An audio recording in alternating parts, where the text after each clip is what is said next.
Hey y'all, I'm Sunny Shell, and tonight I'm so excited because I'll be discussing dark matter and energy with Dr. Ben, Vandy, and Nitty. So sit back, buckle up, and let's get to the sunny spot on Skeptic Haven. Jefferson laid great stress on it. It wasn't enough, he said, to enshrine some rights in a Constitution or a Bill of Rights. The people had to be educated, and they had to practice their skepticism and their education. Otherwise, we don't run the government. The government runs us. Hey everyone, so glad you could join us, and I am so excited because look at all these wonderful people here. Only like girl here, so that's pretty awesome. We have Nitty. Hey Nitty, how are you doing? I'm great. How are you doing? I'm doing pretty good. Have you been up to anything since the last time that we were together? I believe it was in Let's Talk. Yeah. I had a lengthy discussion with a Christian YouTuber called Straight Talk, Marlon. And if you want to go see how that went, go to my channel. That's all I'll say about that. It was. I had a great time till the very end. Awesome. Did they? I think so. I hope so too. With me. There you go. Well, Vandy, how are you doing? I'm doing well. I'm doing really well today. It's a beautiful day out here. The sun is shining. I went for a walk. It's been great. Wonderful. Yeah. Anything new up since the last time that we spoke? I live a simple life. I go in, I do my ultracold atom experiments and try and figure out why it's not working. I had 2 weird failures that took me a while to diagnose today. It's been great. Nothing really new. That's fantastic. And Dr. Ben, so nice to see you in the stratosphere there. The atmosphere. How are you doing? I'm hanging in there. How about yourself? Fantastic. Doing good. Been busy, but doing good. Anything exciting since the last time you were on? It depends on what you mean by exciting, I guess. Yeah, the subjective term, I would guess. Yeah, I came home, it was Tuesday night, all excited. And Annie was like, "What are you so excited about?" And I was like, I was helping a student with a senior project, and he bought this thing that measured the water level in a tank. And he realized that he didn't actually buy the controlling circuit for him. So I designed a controlling circuit for him. And then I connected it to the PLC so that it would turn on the inputs when it got to a certain height. I had to match the resistance to the inputs and make sure that worked for the 24 volt voltage source. And he just looked at me and she said, "Yeah, that's great. I'm sure that's helpful to him." And I'm like, that sounded really enjoyable. That sounded like a great time to me. You design circuits on the fly, and then you match them to other circuits and actually get it to work. That's kind of cool. Not everybody can do that. That's right. That's so cool. All right, so let's just jump in because I know the last time that Vandy and Dr. Ben were on, we started talking about dark matter and dark energy, but it wasn't really on the topic. So I want to just jump in. Talk to me about dark matter and dark energy. Just go. Just start. What do you think of when you think of dark energy and dark matter? Cosmology. Fantastic. I love that answer. Very good, Vandy. Yeah. But it's not just about cosmology, but there are also 2 different things. And I think that that's a point that we should make at the very beginning. The only thing they have sort of in common is the word dark, and that there's sort of so much that's unknown about it. But they are both phenomena that we observe in the universe on cosmological scales. Neither of them are things that we can observe in a laboratory yet, or that we understand sort of the microscopic nature of, if it is like a particle for dark matter. But But yeah, that's sort of they're some of the biggest unknowns in modern physics for sure. Mm-hmm. I think the term dark matter, I think if I remember right, I know it's true of Big Bang, but I think it's also true of dark matter, is that it was sort of originally coined sarcastically. It's a placeholder for, we have this huge gravitational effect. We don't know what it is, so we'll pretend that it's just matter we can't see. But we don't really know anything about it other than it's there, and these gravitational effects are definitely having an impact on things. Yeah, I think that the term dark matter was, if I'm remembering correctly, was actually coined by Fritz Zwicky in like the 20s, which is a lot earlier before sort of people typically think of the story of dark matter as starting with Vera Rubin and galaxy rotation curves in the 60s. And so that's sort of where it really got legs. And people became convinced that it really seems like there's stuff there that we can't see. Stuff that interacts gravitationally that we can't see, but it has like a density. It's like located at places. And that was the observation that stars on the outer edge of a galaxy seem to go much faster than you would expect from how strong gravity is out there. It suggests that there's a lot more gravitational attraction pulling them in. That, I think, but it was first named when I think Fritz Zwicky was looking out at some of the large-scale structure when we first started to get really like sure of the idea that galaxies existed, which like in 1900 we didn't know that galaxies like were island universes as we now sort of understand them to be. But they were starting to see that, and they noticed that there was the clustering and the velocities of some of these huge structures didn't seem to match with what we saw. It was going like too fast and such.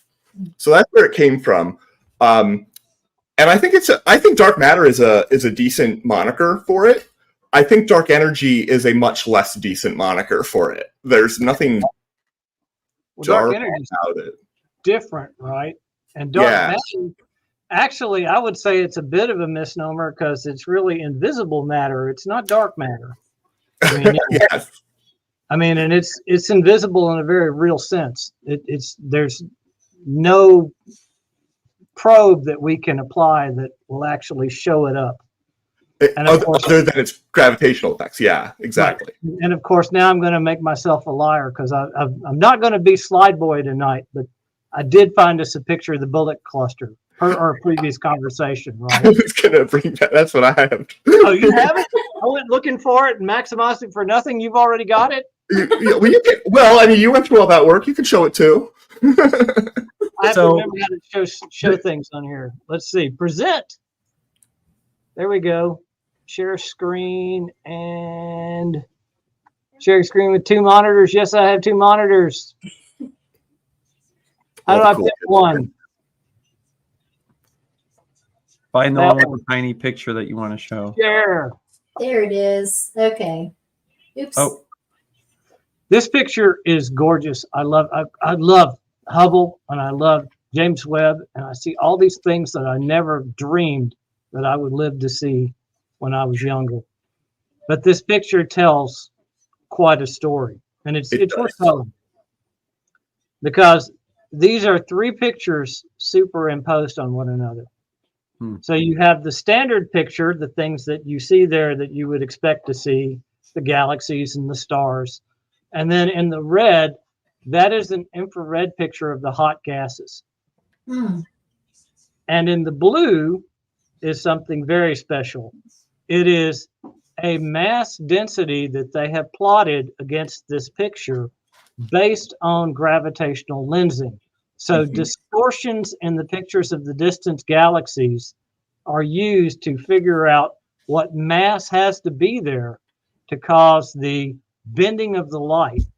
Go Einstein.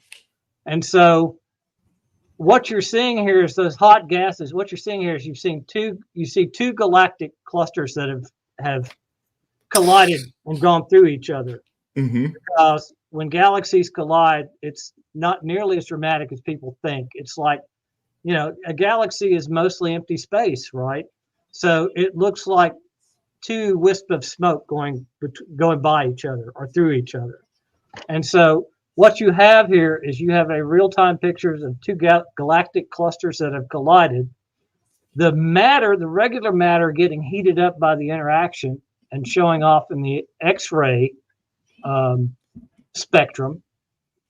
And then you have this blue effect, which had to be calculated and superimposed on the other two images. So one of them's an optical image, one is an infrared image. But you can see the real matter because of the ionization, because this stuff got hot as gravitational energy is released and these gases get warmed up. But the blue you can't really see at all. That's a computer effect, basically. And so this shows you all of the matter in this picture that has a gravitational effect, but does not show up any other way. Yeah. And so, I mean, you could sit here and just ponder this one image for the next hour if you wanted to, and it'd be worthwhile. But so, I have a question. Go ahead. Somebody else talk for a minute. Yeah. When you initially, I hate saying this, maybe I spend too much time on Christian YouTube, right? And there are people out there that are big channels, and they are, NASA and cosmology skeptics, and they're out for the truth, and they don't think this is real stuff out there. It's just elaborate computer modeling and stuff. And so the initial description you gave of dark matter, it got me triggered from my ex-Christian self, where they could say something like, well, God's like a force that is there, but you can't see it. Are these It's an invisible. You think the Earth is flat, or is this a different? No. They still think of a globe Earth mostly, but mostly. Mostly. So this is but anyway, category of batshit crazy that I've never heard of before. Yeah, right. Yeah. It's our fault. It's our fault, Dr. Ben. We go on, continue. We're an odd breed over here. So right. But I think what was really helpful to break it away from that perception that it's not just this thing that we posit that's back there, and we're like, we think it's there. We have feels for it, but your symmetry breaker for that is that you are running tests and models that are showing, that are explaining the phenomenon. Yes. And even though you can't replicate them in a lab, you can observe the replications from different observations. Is that what I'm hearing? Oh, yeah, absolutely. And it's entirely possible that this is all the lab will ever have, right? Because this stuff doesn't manifest itself except at the galactic level. And you say, how do you know that? I can tell you how you know that. We launched the Voyager spacecraft in 1977, wasn't it? And we launched that and sent it on a very precise trajectory throughout the solar system based on nothing but Newtonian gravity. And so the law of gravitation, as we understand it, as we're taught it in school, in high school, works. So this effect only comes into play when you're looking at objects at the galactic level. Yeah, that's the lowest scale that we see it. Yep. The galaxy rotation. Tonight. The galaxy rotation curves are sort of the one thing, and it does sort of have that. We know it's there by its effects. Guess what? That's how we know everything in physics. Okay, like you don't even see photons. What you see is an experience created by your brain. Like at the end of the day, it's all turtles. Sure. Yeah. Yeah, and I think that's something important for if like believers or NASA skeptics ever watch something like this or engage with content like this, maybe it's a good thing to say at the outset, we understand that we can't Big Bang anything in a lab, right? And yes. Right. And because one of the things is like, well, you can't replicate it. You're taking this on faith, bro. And it's like, hey, hang on. Like, that's not what this is, right? And we believe this is here because it is mapping out over and over and over again on observation. Yes. Right? And that's where the novel diff- testable predictions are. And different lines of evidence are doing it. Right, yeah. Let us give it. The one that most people are familiar with are the rotation curves of galaxies. The outside stars go too fast. The bullet cluster is my personal favorite one. I have my own thing to show on it, which is a simulation. And so this is a simulation of those two clusters colliding. And what is happening is the dark matter just goes through just like the galaxies, but the red, the sort of purple stuff here, that's gas. And when two gas clouds go together, they kind of smush a little bit and they slow down, and you get this since one of these clusters was much smaller right here, you get this sort of bullet shape, which is what we're seeing. And so you're seeing that before they collide, all of the gas and all of the galaxies and all of the dark matter, all three of those different things are in the same spot. And then after they collide, the galaxies, which just zoom past each other, and the dark matter just zoom past each other, and they're in the same spot, but the gases have slowed down and have become decoupled. So you have these huge gas clouds, but you have all this mass over here, and it's way too much mass to be from the galaxies. The galaxies don't bend light that much. You need 5 times more. And that is why this particular system is so famous as being an amazing argument in favor of it. It's a smoking gun. Yes. But and put in simpler terms, that animation's great. I'm glad you brought that in. Yeah. But put in simpler terms, that dark matter just passes right through and doesn't interact gravitationally with itself. But that real matter, baryonic matter, right? If we want to get all geeky, but all the stuff we think of as real matter actually interacts gravitationally with all the other matter in the picture, and it changes shape, and it does these weird effects because it's passing through one another. I think I think you might mean collisionally, but because they do dark matter when they do simulations of the universe, like the large scale. They generally, when the first time they do a given simulation, they actually only include dark matter because the normal matter is sort of an extra little detail, and you get all of this sort of roiling and stuff from that. But what dark matter doesn't do is two particles of it don't seem to bounce off each other. They don't seem to interact with themselves in the same way that two things interact, like solid objects do. So they're sort of collisionally, as far as we can tell, they don't do it. But the other thing I want to issue I want to raise is that we can only put bounds on all of these things. When we say that it's invisible, we mean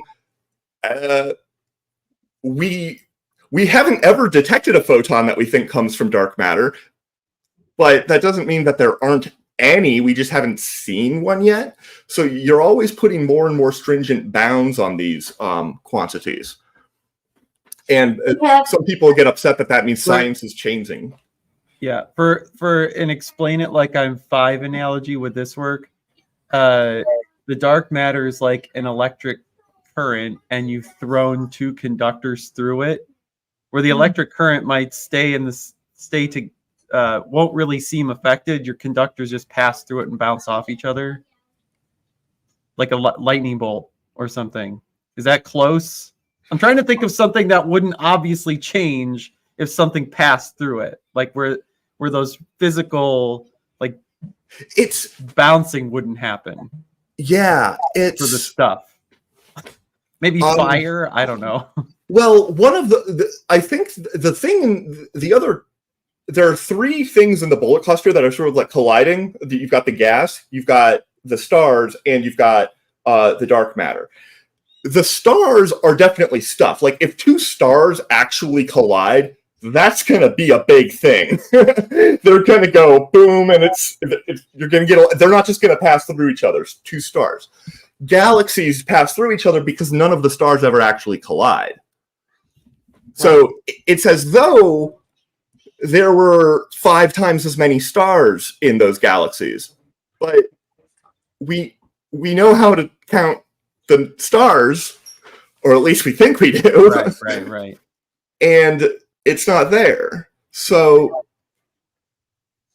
it's got to be something else. So the behavior of the matter we can observe is being altered by something we can't. That's what you want to say. Hey, I got it. Yeah. The model doesn't work unless you account for this additional gravitational effect that doesn't seem to have nearly as much of an effect on itself as it does on the other matter. So we have a couple questions from the audience really quickly. I want to get that, or the live chat, I should say. Mm-hmm. The first one, well, they're both from Al Trucker. How cold, sorry. I can't read. Y'all are talking just too high above me. How cold would the laser be that we would have to shoot at a dark matter particle to have it send us a signal back? Al's just teasing me here because he's implying that I work with ultracold lasers.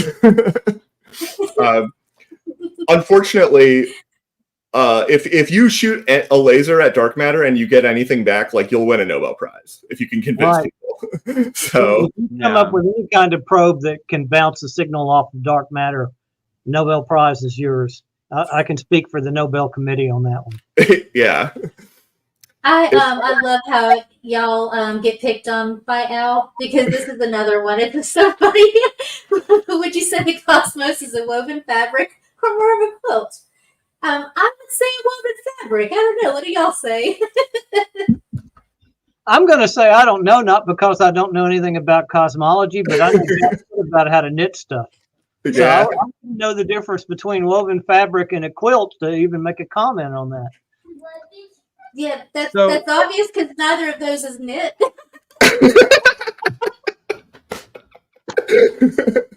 Right?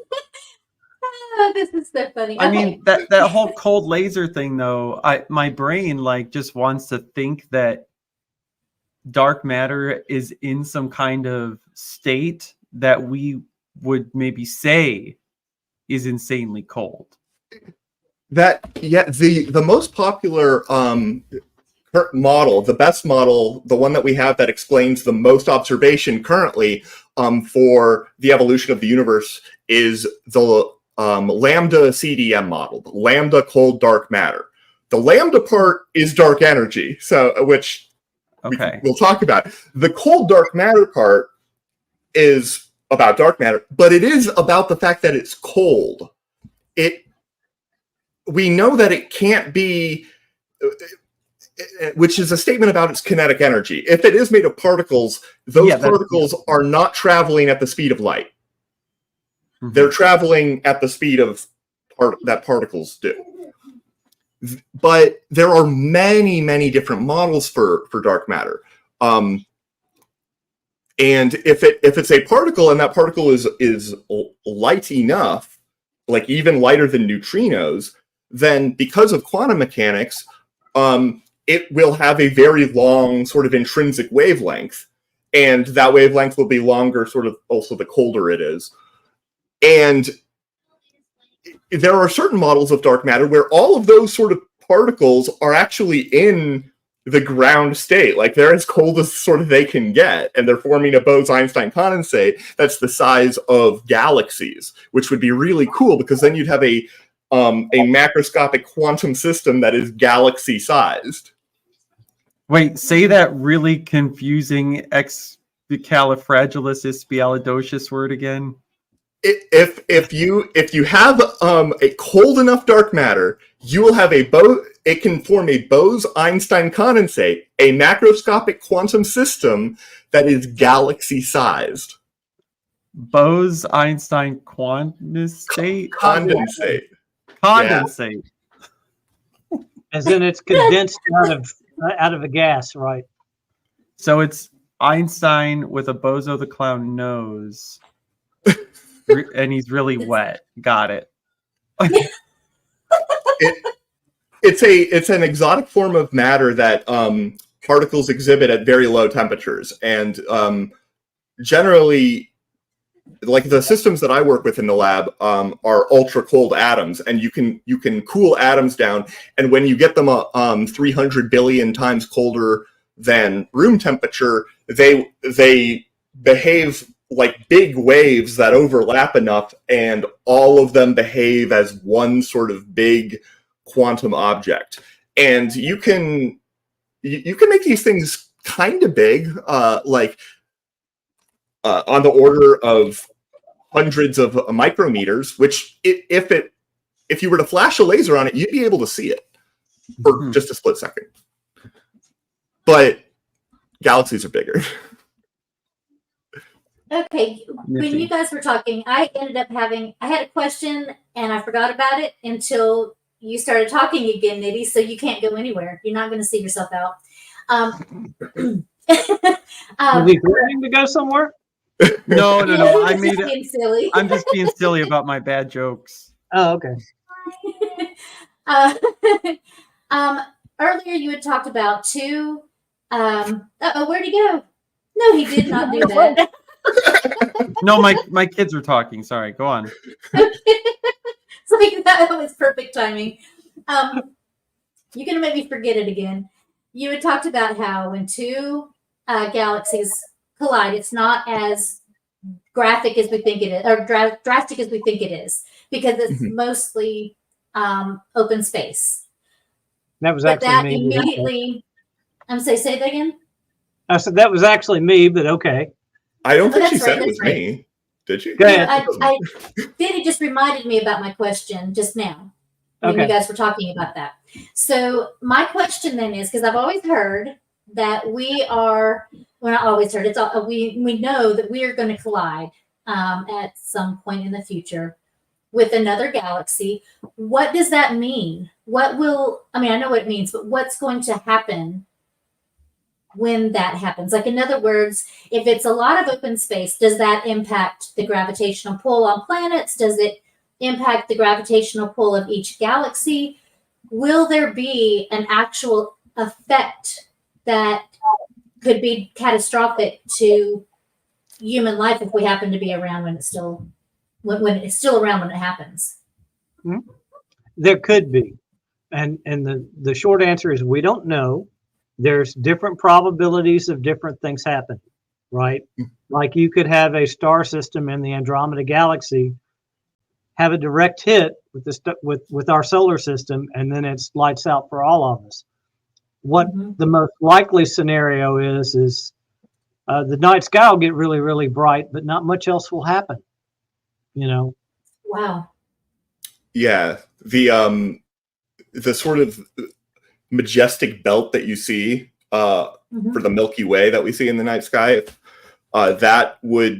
Andromeda is coming at us, and it would just get bigger and bigger and bigger and bigger and sort of be another one of those.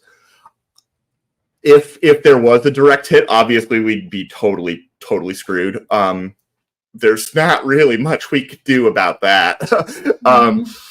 But long time frames, maybe we'll be able to launch missiles that can blow up stars or something. But I don't see that happening. I think getting out of the way would make more sense, probably. Yeah. We would get on ships and get the hell out of here if we thought there was a collision that was imminent, right? If the core of Andromeda sort of went by us, it could be that there's enough sort of stuff in there that the odds of big stars and whatnot causing tidal disruption and just ejecting planets, I don't know what the odds of that are. Actually, I don't. Yeah, I don't know that they've ever been calculated because I don't know that we know exactly, what that trajectory is going to be. Yeah, but from an outside perspective, the picture that Dr. Ben has as his background, these sort of collisions can be really cool, and they end up sort of making like lines of stars just sort of arc all over, and they're really amazing. All this wispy stuff, I'm using my mouse pointer like that works. All that wispy stuff in that picture is remnants of those. It's actually called Stephan's Quintet. So there's 5 galaxies in there. I think one of them got cut off at the bottom. But all that wispy stuff you see is all remnants of the fact that these galaxies have all passed through one another and made these cutesy little clouds that have sort of swirled off and vortices that have come off of this collision. Wow. And so you're telling me the galaxies themselves are pretty much intact. Yeah. You're telling me everything's going to look like Sonny's Van Gogh? A little bit. One thing I think this might actually be showing up in that picture, Dr. Ben. I think those red-orange clumps, those might be stellar nurseries that sort of get nucleated. You might also get some of that. I don't know. I think that's right. No, you absolutely will. And part of that is you've got all this gas out there in what we call deep space, right? That's sort of in that interstellar region between all the stars. And when you have these supermassive black holes at the cores of these galaxies pass through, they can certainly pull some of that matter together as they pass through and cause these clumps that lead to nebula, star nurseries in this case. Yeah. And you normally think of those as blue, but you're right. I think in this case, that's a stellar nursery that's been highlighted in red for whatever reason. Yeah, that's probably another composite image from most of them are. Actually, no, I think I know what happened there. This is James Webb. James Webb is mostly infrared. Okay. And the red you're seeing is not individual stars, which would be blue hot. The red you're seeing is the hot gas that makes up the nebula after the collision. Mm-hmm. Which makes it even cooler now that I've thought about it and realized what it is, right? But if the you look Outtrekker asked, he said, is this the same question that Sonny just asked? If you double the density of a galaxy by merging 2 of them, what probability of stellar collision would the increase be? So is that pretty much what I was asking, is what he's saying? Yeah, okay. I think it would increase somewhat. It wouldn't double, though. It wouldn't be linear. No, yeah. It's too much empty space to be, a doubling effect, but it would be more. Okay. And it actually, because so many stars would be ejected and sort of strung out all over, it might go down, actually. At least after, but... Yeah, we'd have to get our computer models out and run our computer models to really decide that, right? And there's probably a lot of variables that would go into that. Like if you've got really large supermassive black holes in the center, it would probably be more inclined to retain a lot of the mass. If you don't, then you probably get a lot of individual stars and individual gas that sort of escaped and went off in its own direction, at least for some period of time until it fell back in, to the gravitational well, right? Because very little is going to get escape velocity to escape this whole thing. Yeah, it's hard to tell because when you have a lot of mutually attracting bodies, one of the reasons these are so hard to systems are so hard to understand is because you're trying to solve an n-body gravitational problem, and those are chaotic, and the only stable ones are when n is equal to 2, or when you have a very, very, very tenuous unstable equal. Like you could have 3 objects that perfectly all rotate, but you nudge one of them, and a billion years later, it's just gotten flung off into. Hence the 3-body problem that suddenly became so famous in the last few weeks, right? even three bodies, you can't really calculate the orbits around their center of mass for any Yeah. length of time. Now, here's my question: are we So that's nerding what out that's too much? about. I mean, I hear that in discussions, but then like sometimes it gets mentioned in passing where I think it's about something in philosophy, and then it gets mentioned in passing and I think it's something about cloning, and then it gets mentioned in passing and now it's about galaxies. I don't understand. Like Wait, which thing? The three-body problem. Three-body problem. Yeah. It's a novel. I know that. Yeah, that's why suddenly That everyone's didn't talking help. about it. And yeah. So the three-body problem refers basically to if you have three masses that interact with a gravitational force. It could be some other power law potential, but if it's a gravitational force and you know their initial velocities and their initial masses and positions, can you calculate with arbitrary sort of accuracy where they're all going to end up at any sort of point time in the future? And can you do it analytically? Meaning, can you write down a formula on a piece of paper? And you can't. It's impossible. You can sort of do it step by step by step by step by step, but that's always going to be a little bit of an approximation. And eventually, your computer power is using a finite number of digits, and you get round-off error that accumulates, and it will diverge dramatically. But we can still use it to predict eclipses 20,000 years from now or something. I don't know if we can go 20,000 years, actually. All right, so now if I hear it on a unscientific YouTube channel, I can just assume that they have no idea what they're talking about. Well, and the other thing is it's not unique to orbital mechanics, right? Yes. Like you can take a pendulum and you can sit here and model this back and forth of a single pendulum. But if you hang another pendulum off the pendulum and you get them both swinging, then very quickly you can't predict the behavior of those two coupled pendulums anymore. You know, the bottom pendulum starts making loop-de-loos around the top pendulum, and all kinds of crazy things happen. And so it's this multivariant problem that you simply cannot lock down the math on, which is why it's called chaotic. Dr. Ben, you were about to say something a second ago. Do you remember what that was?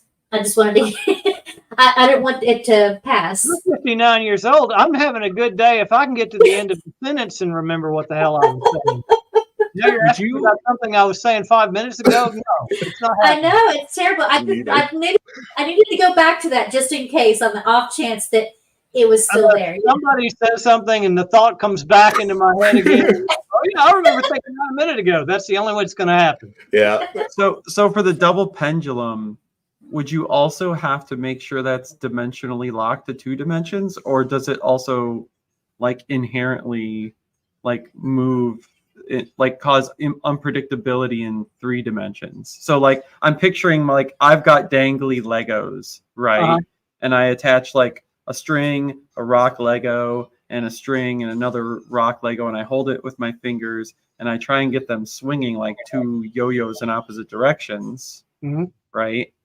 I guess that maybe there'd be air pushing it to like go in circles and swinging, right? But like hypothetically, is it unpredictable even if you get rid of that air resistance that could make it go in circles? Like just like a 2 axes motion, would that be as unpredictable?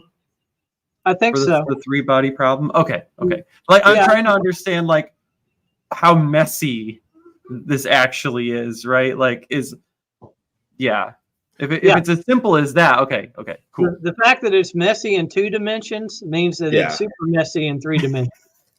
Yeah. It only gets worse, right? I think that's fair. I try not to keep that a turn. I think that's right. Yeah, my intuition is all screaming that. My intuition also is screaming that that there are exceptions to that, but what you just described would not be one of them. That would shock me. Oh, okay. There would Yeah. probably be solutions that would be stable in 3 dimensions that you wouldn't have in 2 dimensions.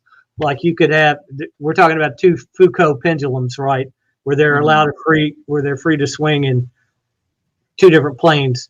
And you could probably come up with a solution where this guy's not actually moving. Yeah. And so the middle pendulum is actually sort of doing this, and the bottom pendulum's just sort of rotating around that. And so that's a stable solution in 3 dimensions that you wouldn't have available to you in 2 dimensions. Yeah. But generally, it's only going to get worse. So Like, if it's hula hooping, it's fine. If it's dancing like a white person, it's not. Okay. But then there can be it sounds like there can be anything that can mess that, even if it's stable, anything can mess that up. Just like there's so many variables to it. So it might only be stable for, well, I'm trying to think of a length of time in this type of a discussion. Go ahead. It would depend on the orbital period. You'd probably measure it in terms of like in units of the characteristic length of a thing. But another thing, a much simpler example of a system that is unstable and will fall away from a stable solution if perturbed at all. Imagine an ice pick perfectly balanced on a surface. How long will that ice pick stay up? The answer is about 3 seconds.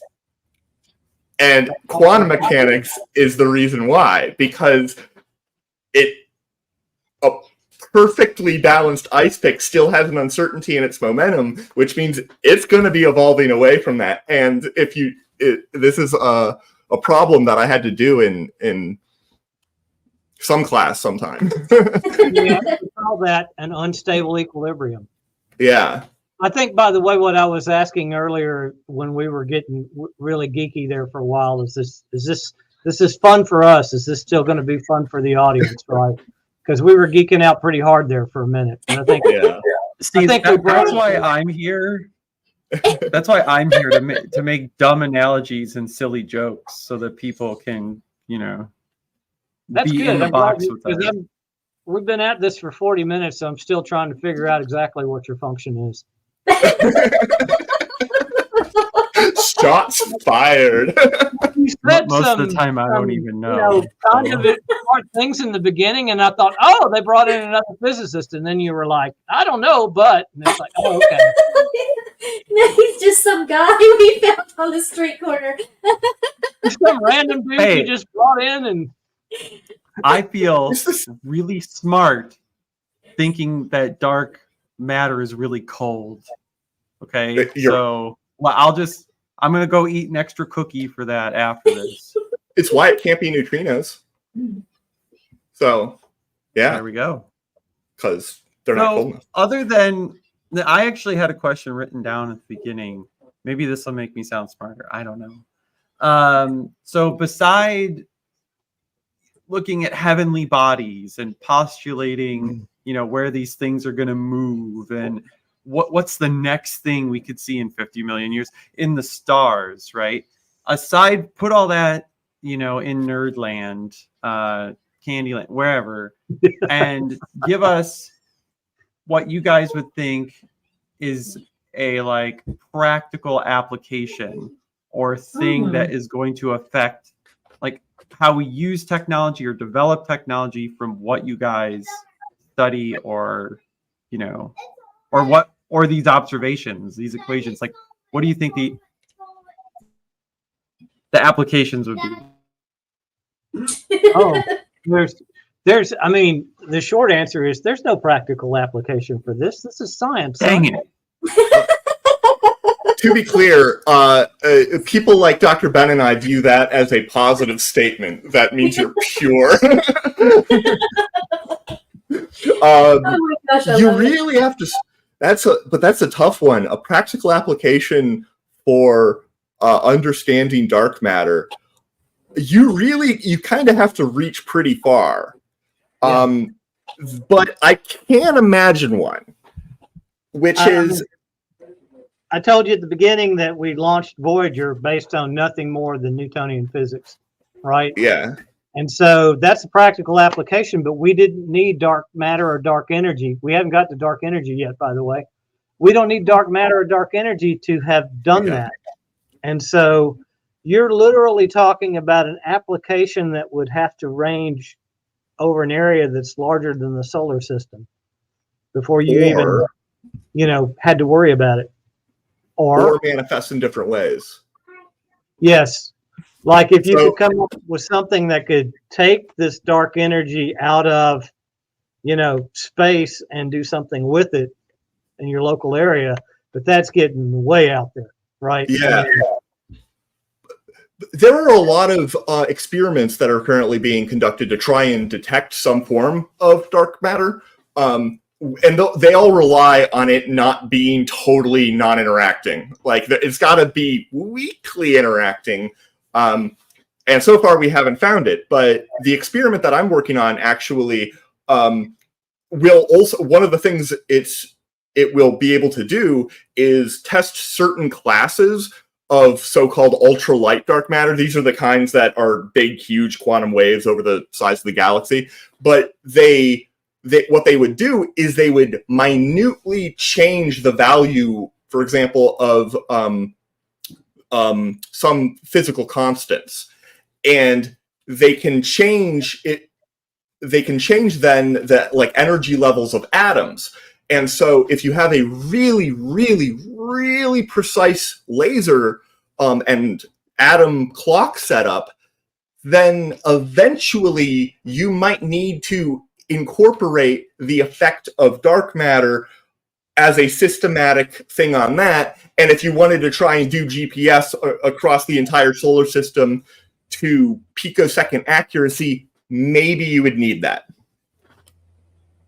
I don't know why you would. Interesting. Right. So, we might need an application for it when we're building a GPS constellation that covers the entire galaxy. Yeah. Okay, well, what about, what about I had another one, but go on. being able to travel in the same way that you see on Star Trek? Would dark matter or dark energy assist in us being able to travel at light speed or whatever? I don't know, something like that. Could that be a practical application? It could. That's what makes it interesting, right? Now, I'm one of these guys that I go to conventions and we have all this geeking out and discussing things in different panels and whatnot. And I'm the guy that always says the speed of light is the universal speed limit, right? So warp drive is great as a literary device, but good luck ever making it work. Because it's just damn hard. I actually do one of the presentations I do, one of my favorites that actually got me into doing the whole con thing altogether, was the search for extraterrestrial intelligence and the Fermi paradox. And it's like, where is everybody? Well, where is everybody is easily answered if the speed of light is truly the universal speed limit. We're all existing on islands too far away for us to ever interact with one another, other than possibly through, some sort of radio communication or something. Yeah. And the speed of light, the more I think about it, the more I become convinced that the speed of light really is the universal speed limit. Interesting. Yeah. Which would mean we wouldn't. Yeah, that's unless they Sunny got to my question. Okay, good. So we didn't get behind on anything Vandy, then. you said that the experiment you're working on, you mentioned this detail maybe in passing for you, but it's not in passing for me because of the damn apologetic space again for Christians, where they will say things like, all these things in the universe are just so finely tuned. But then when you said that a physical constant could be altered while you're doing this experiment. Right. And so that kind of blew my mind, just that there is an area of science that could that may validate that the fundamental parts of our universe that we think are static may not actually be so. If that makes sense. Yes. It is. There have been experiments that are designed to measure to see if the speed of light has changed over time. So far, we've never seen any indication. We haven't, I don't think, really ever seen any the only fundamental sort of constant that I can think of that like seems to have changed over the course of the universe would be like the Hubble parameter, Hubble but constant. the Hubble parameter changes, but in ways that I don't entirely understand. You have to, but it's something that we look for. Scientists are not just out there asserting this dogmatically, at least not all of them, and refusing to even acknowledge the possibility that these other things. It's just that normally dozens of papers have been written on them that have analyzed all of the sort of sensible ways to think about that idea, and it doesn't pan out. And the idea that is popular pans out more than every other idea. All right, we have about 8.5 minutes left, and I want to show this. I'm pretty sure this is Wes. What is the difference? I'm going to show it because he said betwixt, which I just found. I love that. What is the difference betwixt nuclear fission and fusion anyway? For real, answer this. Okay. That one's pretty easy if you want the short answer. Go ahead. So you got two nuclei, right? And if you run them smack dab together and you join them into one big nuclei, that's fusion. Or you can take something small, bullet-like, right? And you can hit one nucleus and you can break it apart. That's fission, right? Ah, So fusion is when you add two big hunks together and get an even bigger hunk. And so why is there so much, ado about fission and fusion, right? You can take if we draw the curve of nuclear stability over the entire periodic table, so atomic number versus how stable this atom is, then what you have is you have this binding energy dropping down, hitting a flat spot and starting back up again. And there's really fascinating reasons for that, which I would love to talk about, but this isn't the right show for that. Okay. What that means, though, Awesome. is you can take something big on this end and you can break it up and you can make two nuclei that are more tightly bound and you get more energy out.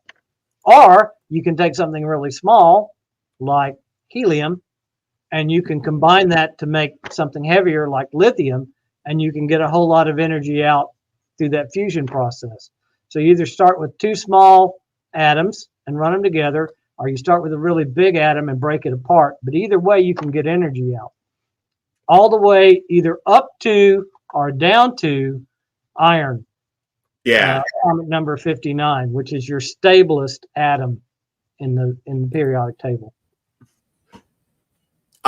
In chemistry language, I guess also in physics language, I don't know. Fusion is exothermic up to iron, and above iron, fission is exothermic as opposed to endothermic. You need more, right? Yeah. So. Okay. One more question, again from Wes. Are we any closer with any theories on dark matter, what it is, or where to find it? Surely some guy will win a Nobel or something. We have ruled out a tremendous number of theories. We know a lot of things that it isn't. That it could have been. We are at the stage that the famous Edison quote is, he learns 2,000 ways to not make a light bulb. One possibility that I wanted to mention, even though I'm loath to do it, is that Einstein was just wrong. And they're beautiful formulas, and God knows, I don't want Einstein to be wrong. He's a personal fave, right? but it's entirely possible that his model doesn't work on some scale. Hmm. Right? That's well beyond anything any human knows anything about, certainly knew anything about in 1915. So it could be that we just need more refinement to this gravitational model that we haven't learned yet. Yeah, that's actually, it's a very popular, well, it's a minority in the community, but it's definitely still on the table. Yeah, it has to be.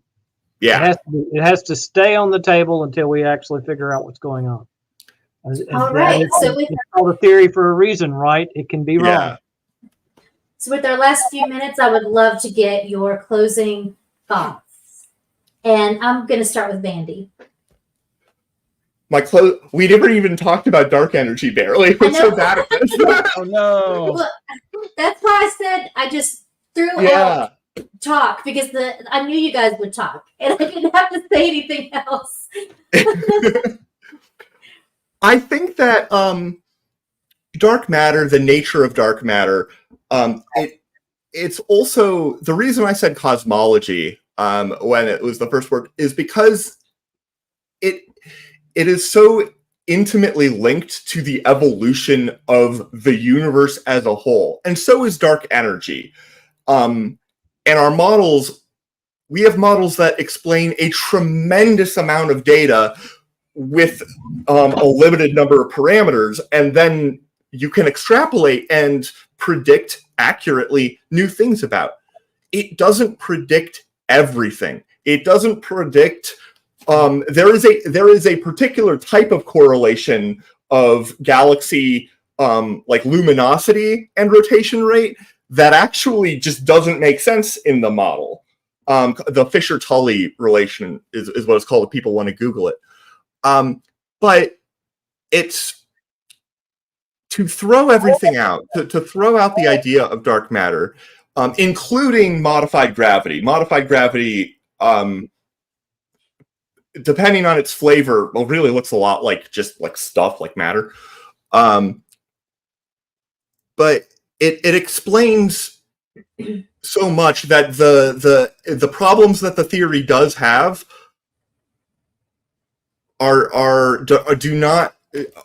no physicists are out there thinking the Big Bang didn't happen. It's just too clear. I would agree with that. All right, Dr. Ben, your closing comments. So many things we could talk about here. I guess what I'm going to gravitate towards in 1899, 1900, right at the turn of the century, Lord Kelvin said that he was actually giving an advice to a grad student, if I remember right, that why bother going into physics? The only thing left to do in physics is higher and higher degrees of precision. But all the physics is known. It took exactly 5 years for Einstein to come along and blow that out of the water. And so we do these things because it leads us to insights that we wouldn't otherwise have. And every time you think you've got it sorted, Mother Nature throws something at you that you never dreamed was going to happen. And it's perfectly reasonable to think that. It's like when I teach special relativity or even general relativity or quantum physics. Quantum physics is a perfect example of this as well. You live in a world in a certain mass scale and a certain time scale, and things are intuitive to you because you exist in that world and you operate with objects in that energy range or that mass range. But when you start talking about the very, very small or the very, very large or the very, very fast, that is outside of your experience. That is outside of your intuition. And you really can't be surprised when you find a whole new rule of physics that you weren't counting on knowing. And so you have these effects, and some of them are emergent effects and some of them are fundamental effects. And even now we're getting into these discussions, which I think is absolutely fascinating, about how, because we can't marry quantum physics and gravitation, that gravity is an emergent force and it's not a fundamental force. you know, because it's just some sort of weird effect. It's like temperature, right? Temperature is not okay. a thing in and of itself. You heat something up, it's because the individual molecules are going faster. This Right. is a debated idea. It's not necessarily like it could be the case. It's not right. Which part of it is debated? What That it's what I got from what you said was that it's emergent from like a quantum system. Yeah. And yes, and it is highly debated. It's hotly debated, right? But it's because we've gone 100 years and we've been stuck. We've gone over 100 years in physics and we haven't made any real headway. And so it's like, what is happening that we don't know? There's something going on that we don't know. And you got all these string theories and you got this stuff vibrating in 12 dimensions and God only knows what else they've come up with, right? See, now I'm talking like an experimentalist, right? So Vandy's going to get upset with me. But, you know, it's all this attempt to try to bring all this together and try to make sense out of it in some beautiful, self-consistent way that works on all scales. We don't have anything like that. And worse, the stuff that we went to hoping would solve the problem, we've been at it for 100 years and it hasn't done anything to make things any better. So a lot of this is we don't know. And the only way we're ever going to figure this out is to do more observation, more experimentation, and try to figure it out. Or say, okay, well, we know everything we need to know for, you know, our planet and anything in a mass scale that we care about. So why worry about it? That's not what science is, though. Science is, I'm going to worry about it, right? I'm going to try to figure out how things work. Yeah, it's the need to have answers or to at least try to find them. You can't get that to stop. Nitty, and now that my last student has taken his leave of me, and I can do the anti-God rant if you want. It's like, you know, 10,000 years ago, the answer was God did it, and that for me, that answer is very unsatisfying, right? Mm-hmm. As Neil deGrasse Tyson said, God is this ever decreasing pocket of our ignorance, you know, as we learn more and more. So if you really want to say that God lives in the gaps, those gaps get smaller every day. Yeah, absolutely. Very good. Very good. Nitty? I mean, this is really informative for me to, well, now I know that every time I click on a Christian video with 3 body problem even mentioned in it, I'm going to scream and cry and dislike it and pretend it never happened. But or conspiracy video on Bad Science Sunday. But I'll like that video, but not the one it came from. But no, this was really cool. I feel smarter now. I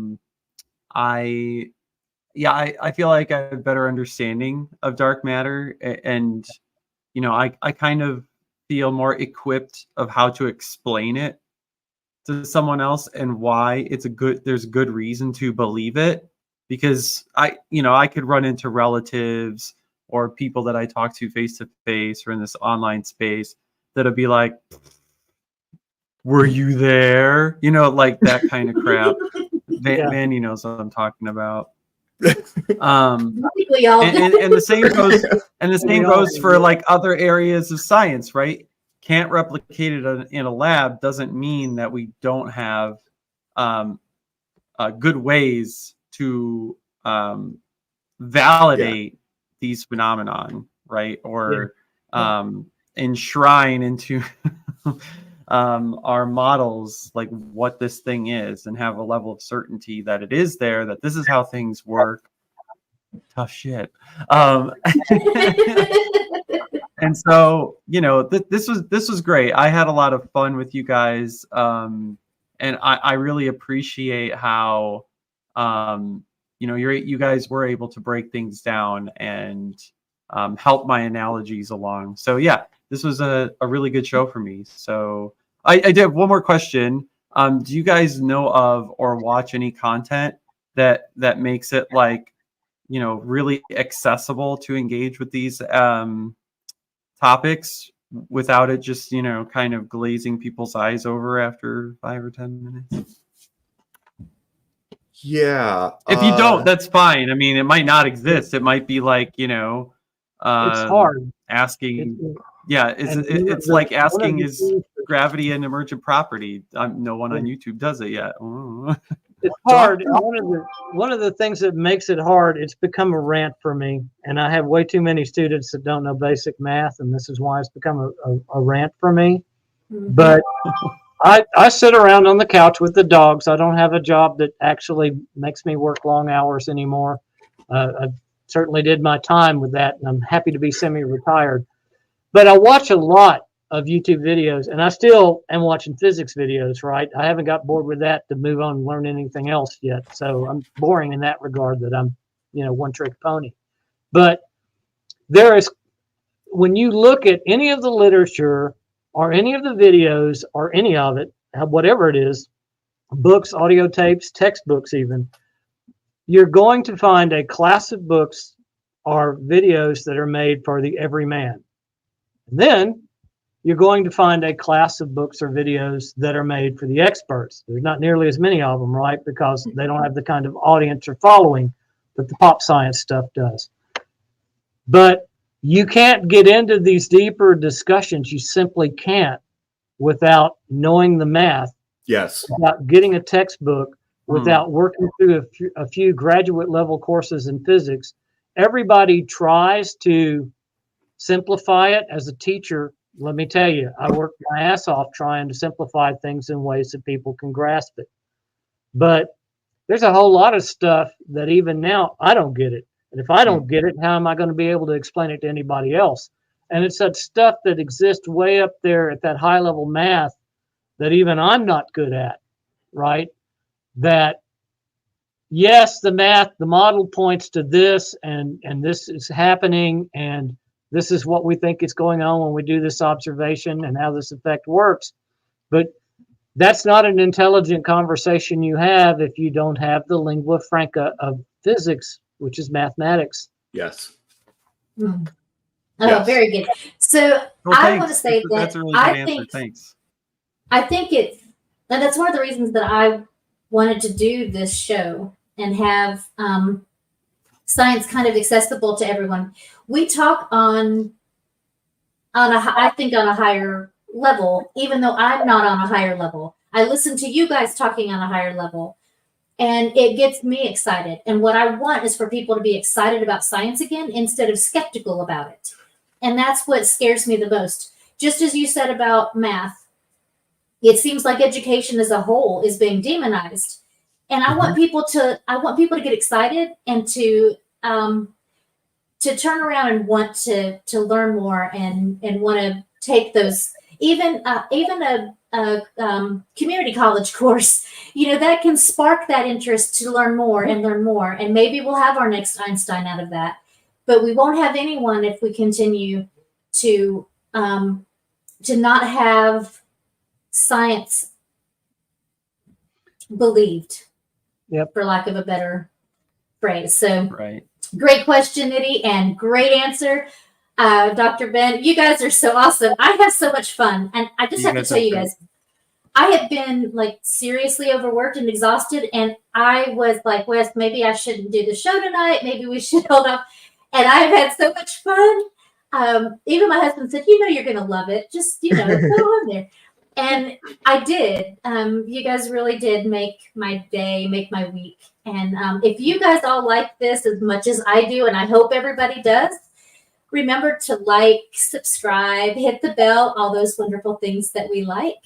I want to thank our patrons, Helen Green, Erica Zoles, Ryan, Deneen Murphy, Dan D, Michael Wiseman, Cindy Plaza, me, Aaron Colson, Phil Calderon, Amanda McLeod, and Logan Fisher. You guys are the stuff that makes the star stuff that makes our planets all get together and stuff. We couldn't do this without you guys. We also have some great opportunities for volunteers. If you think you can help us out with producing, booking, or call screening, contact us at, and I'm going to put it right up here, at westdsturtevant@gmail.com. we do have a lot of different things that you guys can do. And I want to talk to you guys about what we have going on. Remember, we have other shows. We have Tuesdays with Secular Soapbox, Thursdays, of course, with me with the Sunny Spot. Saturday is the Global Atheist. And we have Women Atheist Unload also. And this Saturday, the topic on Women Atheist Unload is religious trauma is real. It really is. And I love that show. And then we have Let's Talk on Sundays. And this Sunday, we have Dr. Del Rey and Durante. So I cannot wait because that's going to be an awesome show. So support us. Support what you believe in. Become a patron. We really want to see you guys. And in the meantime, always think critically. Good night, everybody. Jefferson laid great stress on it. It wasn't enough, he said, to enshrine some rights in a constitution or a Bill of Rights. The people had to be educated, and they had to practice their skepticism and their education. Otherwise, we don't run the government.